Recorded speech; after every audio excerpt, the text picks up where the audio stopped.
बसंत हुई, पतंग हुई, इसने तो लोगों की राय बदल दी है। मैं समझता हूँ लोगों ने ना जाके जिस तरह मनाया है वहाँ पे, ये पीटीआई वाले सारे मना रहे थे कि ये नहीं है कि भई चले जी, गए थे, जी। दूसरे सूबों से लोग आए एक और यही परसेप्शन भी बनती है कि अच्छा जी जिन्होंने अपने लीडर के लिए करना था वो कहाँ थे?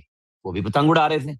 और आपस में अब उनकी पतंगे अड़ी पड़ी हैं, पेचे उनके आपस में लग गए हैं। पीएमएलएन छोड़ दिया है, पीटीआई आपस में पेचे पे लग गई है कि तुम कहाँ थे? जैसे आज भी जर्नलिस्टों से बैरिस्टर गौर बड़े ठंडे आदमी है, वो उनसे लड़ रहे थे कि तुमसे सवाल हुआ। क्योंकि पीटीआई ने एहतजाज की कॉल देके और वो मीडिया पे छोड़ दी थी, उनका ख्याल था कि बस यही चलेगा।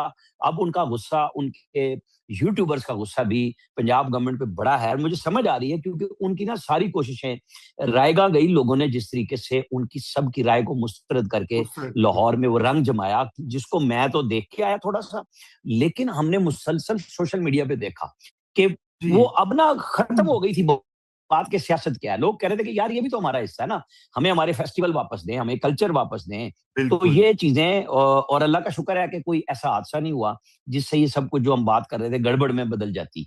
तो अल्लाह करे कि ये ऐसा ही पाकिस्तान चले। अब इन्होंने 25 मार्च को आर्ट्स एंड कैटल शो का कहा है, पूरे पंजाब में वो जश्न-ए-बारात। हम तो अपने बचपन से मैं भक्कर से ताल्लुक रखता हूँ, जी। तो हमारे लिए वो बड़ा होता था fascinating कि जी वो घोड़े पे बंदा जा रहा है नेज़ा लेके और वो किला उखाड़ रहा है और फलाँ कर रहा है। तो यही होता है ना मेले-ठेले, लकी रानी सर्कस।